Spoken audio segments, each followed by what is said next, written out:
Florida Constitution, Article 9, is what commands our state representatives to properly fund public education. At one time, K through 12 public education meant the neighborhood and magnet schools. Starting in 1996, the Florida State Legislature approved Florida's charter school law. In 1999, Duval County had 7 charter schools. In 2022, Duval County has 34 charter schools. With a statewide charter school authorizer created by SB 7058 in 2022, it will be easier for charter schools to open in Duval County without the consent of the local community or the locally elected school board. Here's a quote from a 2014 interview with a Republican representative. I think we need to look at where that money's going, making sure it remains in the public sector and that it doesn't go into lease options that maybe get turned over to private corporations. The elected school board has no power over charter schools.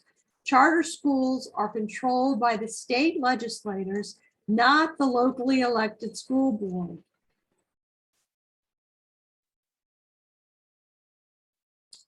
Please contemplate the suggestion as we move through the slides. Keep publicly funded school buildings within the public school system.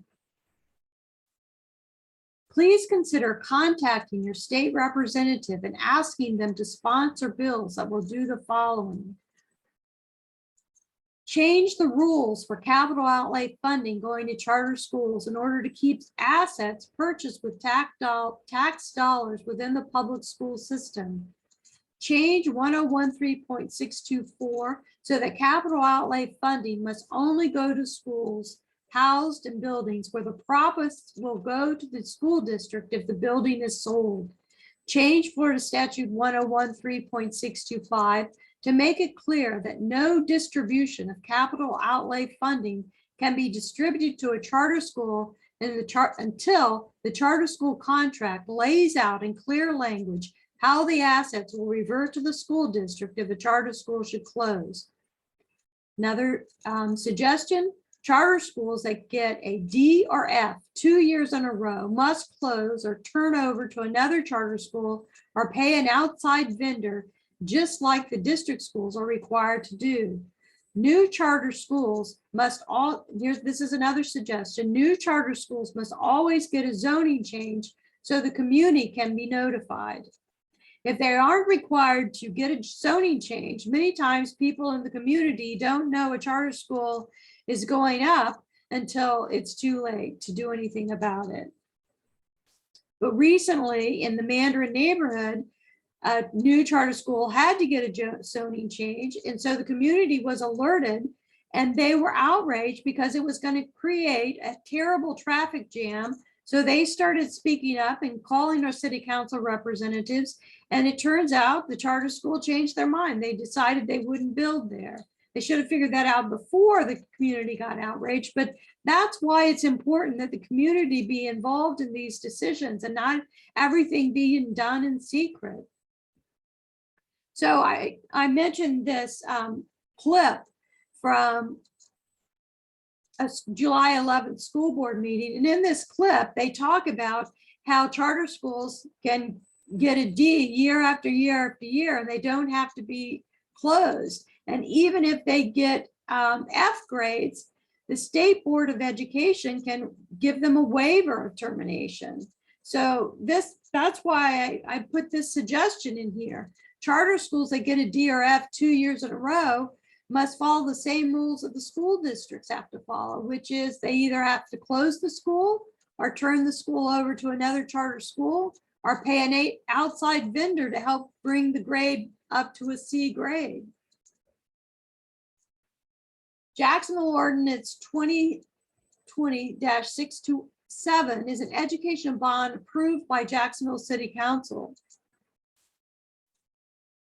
It's for $23 million. It KIPP Charter School will not own the building. Its affiliates will own the building. If they own the building, then the building would revert to district property if the charter school should close.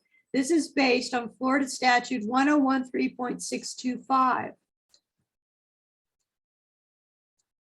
And 1013.625 reads, if a charter school is non-renewed or terminated, any unencumbered funds and all equipment and property purchased with district public funds shall revert to the ownership of the district school board. This is one of the suggestions that I made. We need to strengthen this. We need to enforce this.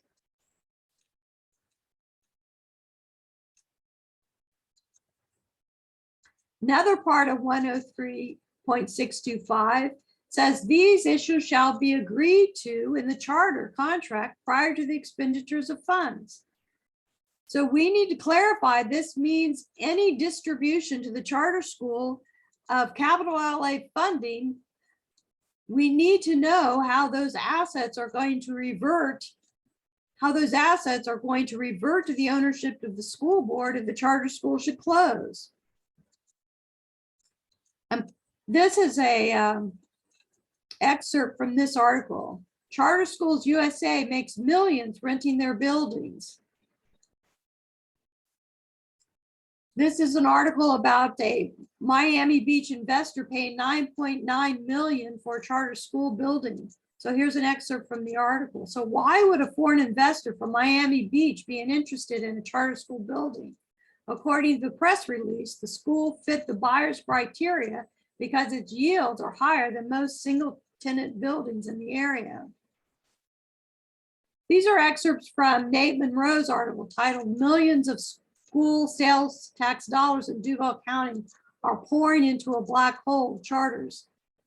The state legislature passed a law in 2020 requiring sales tax proceeds to be split with charters.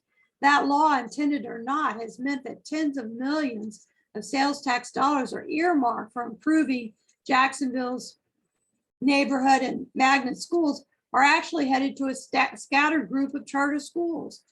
The school district proactively created an oversight committee, but members of that committee have expressed multiple concerns over the long leash charters have to spend the money.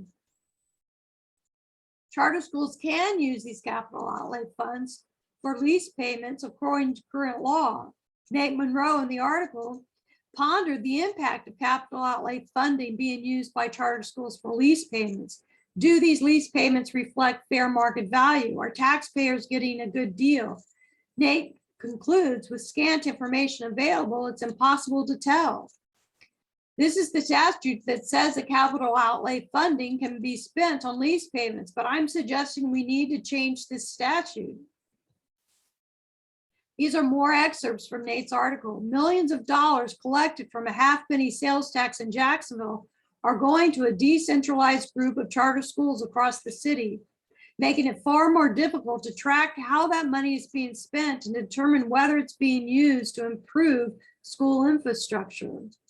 This is an excerpt from a League of Women Voters study authored by Sue Legg. Here's an excerpt from it. The stories illustrate how interwoven and self-serving charter governing boards can be. Profiteering may be the most sinister aspect of Florida's charter.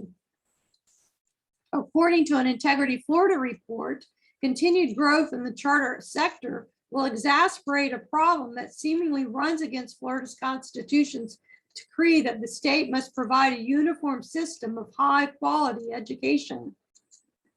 This is an excerpt from an article by Mark Woods in the Jacksonville Times-Union. This isn't meant to vilify charter schools. They shouldn't all be lumped together as one. There certainly are success stories, schools with a proven record. And as I said at the start, the last few years have presented remarkable challenges for educators and students in every school. But these grades aren't just an anomaly. From the beginning, there have been reasons to question the push to privatize public schools. 9 of this district's original 14 charter schools closed because of problems that included financial mismanagement, low student performance, and at one school, evidence of cheating on standardized tests. The charter school experiment in Florida started in 1996. In 2022, the report grades revealed that 93% of Duval County district-run schools earn a grade of C or above, while only 63% of charter schools earned a C or above, which meant that 1/3 of Duval charters earned D's or F's.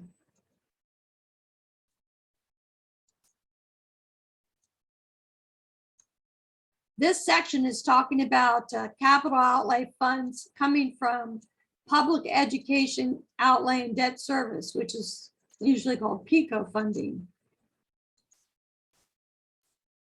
In 2021 and 2022 school years, Duval County got no PICO funds, and the charter schools in Duval County got almost $10 million each of those 2 school years. So again, the District 1 schools got $0 from the PICO funding, and the charter schools got approximately $10 million. It's going to happen this upcoming school year as well. Across the state of Florida, $195 million PICO funds are going to charter schools, even though only approximately 10% of the Charter Plus District students attend charter schools. And the $195 million going to charter schools and almost nothing to the district-run schools. There is $11 million possibly going to neighborhood school, but it's restricted. And you can read that in the footnote in the budget. There's a screenshot of the budget. So again, $195 million to charter schools this upcoming year and nothing to the neighborhood schools, even though only 10% of the students go to charter schools and over 90% go to the neighborhood and magnet schools.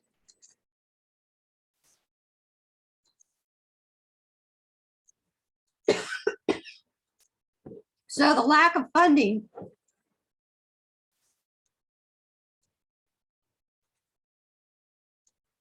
is causing counties across the state to have to raise local taxes to make up for the funding that the state legislators are giving to charter schools. The next slides will discuss a few bills that our state legislators have passed that forced local communities to fund charter schools, even if they didn't want to.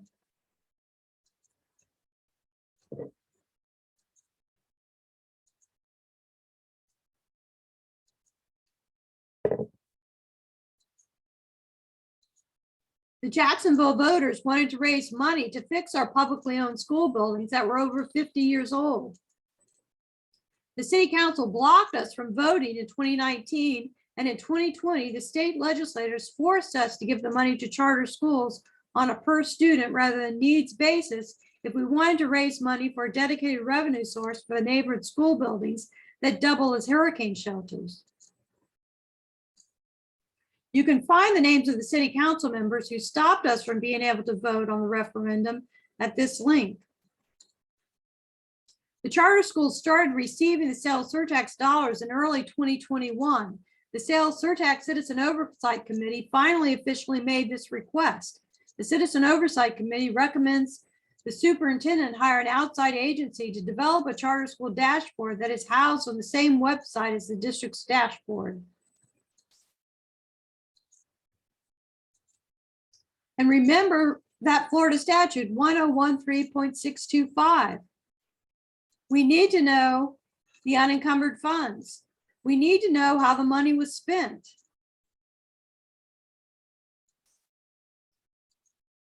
The 2020 investigative report reveals that Florida is #2 in the country for charter school closures. An Integrity Florida report says at the time of the report, there were 658 charter schools in Florida. As of 2019, 409 charter schools had closed. So according to their report, 1,000 charter schools have opened and 409 of them have closed.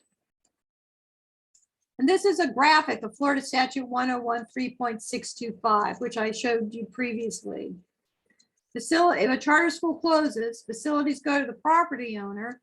Funds and equipment purchased with tax money are supposed to go to the school district when charter schools close. But does that happen? I did a public records request to ask that question, and the answer was no, it didn't happen in our county. No funds or assets reverted to the school district when charter schools closed in our county. Please consider contacting your state representative and asking them to sponsor bills that will do the following: change the rules for capital outlay funding going to charter schools in order to keep assets purchased with tax dollars within the public school system. So who can approve, deny, or terminate charter school contracts in the school districts? The short answer is the State Board of Education, whose members are appointed by the governor. District school boards are elected by the voters. Charter school boards are appointed by owners or management companies. The state legislature has taken away much of the elected school board's authority to oversee charter schools. The state legislature has taken away much of the local elected school board's authority to specify the types of charters needed. The local elected school board has very little authority, if any, to terminate low-performing charter schools. This is about SB 758, which passed this year. This is about the new regulations, that federal regulations that only apply to charter schools seeking federal grant money. The next few slides are recommendations and observations from a 2012 study of charter schools. I'm including these because I think these are still relevant even after 10 years. Recommendations from the study is that this study recommends that the state legislature authorize charters only if the charter schools complement rather than duplicate the traditional public schools.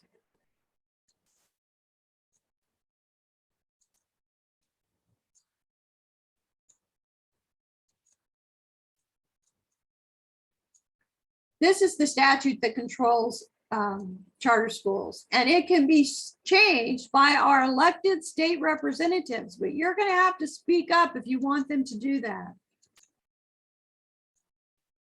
These are just some of the differences of which regulation charter schools have to follow and which ones they don't have to follow.